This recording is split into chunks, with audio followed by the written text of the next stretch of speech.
We're going to be in the faith chapter, Hebrews chapter 11. We've been there several different times. But this morning I want to talk about what is faith. What is faith? And the Bible talks about faith is like a mustard seed, and it's not what we talk about mustard, talking about what we grow in our garden. It's talking about a mustard tree, which grows pretty good. It's at feet where the birds can actually land in the branches of thereof. And it says our faith can grow that way. It also says that our faith could increase to the point that we could tell the mountains to move and all that. And of course, God knows that our faith won't grow to that point, but we're capable of doing that. And what I'm saying here today is, what is really faith all about? And I want to share with you some here in the faith chapter some things. And of course, I'm certainly not going to do the whole chapter. I don't have time to do that. I'm going to try and cover these 19 verses and probably won't get that far, but I'll get as far as I can today.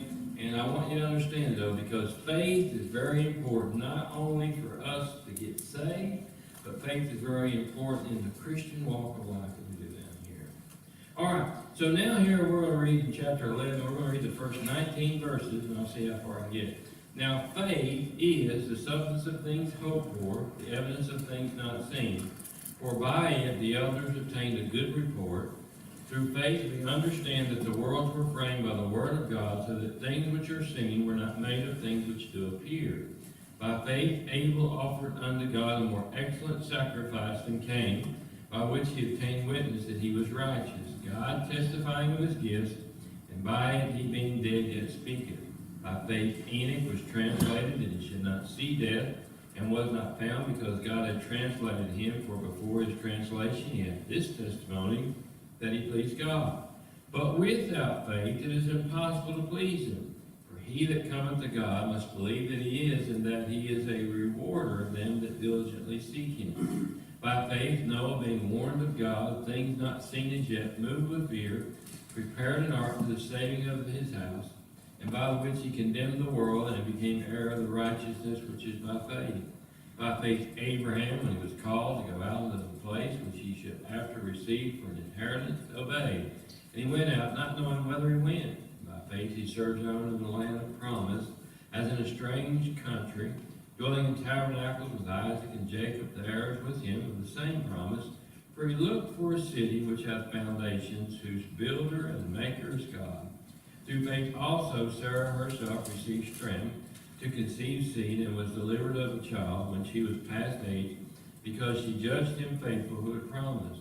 Therefore sprang there even of one, and him as good as dead, so many as the stars of sky in multitude, and as the sand which is by the seashore innumerable. These all died in faith, not having received the promise, but having seen them afar off, and were persuaded of them, and embraced them, and confessed that they were strangers and pilgrims on the earth. For they that say such things declare plainly that they seek a country. Truly, if they had been mindful of that country from whence they came out, they might have had opportunity to return. But now they desire a better country, that is a heavenly, wherefore God is not ashamed to be called their God, for he hath prepared for them a city. And by faith Abraham, when he was tried, he offered up Isaac, and he that received up the promises offered up his only begotten son, of whom it is said, in Isaac shall thy seed be called, accounting that God was able to raise him up even from the dead, from whence also he received him in a figure. I want you to look at some of these things. First of all, as we go to chapter 11, in very first thing it says, now faith. Now faith is the word pistis. If you took it in the Greek, it would literally, it's interpreted as faith, belief. If you find faithfulness, trustworthy, all these words are interchangeable that you would see in the Greek that are in here. You say, I have faith. You say, I believe. It's all the same. It is to put one's complete trust and total confidence in. Now, we know that we can't put a complete trust and total confidence in us because we admit constantly that we have failed or fall short. Okay? So now he talks about it is the substance. Now, I looked these words up. Now, substance is a confidence, it's a firm trust, it's an assurance. That substance is a firm trust, it is confidence, it's assurance. Our confidence is in God. I told you before we need to have confidence, but in the Lord. So our substance today is our confidence in God. Now, how can we have confidence with God? It goes on, it goes out, and we don't really realize what that is.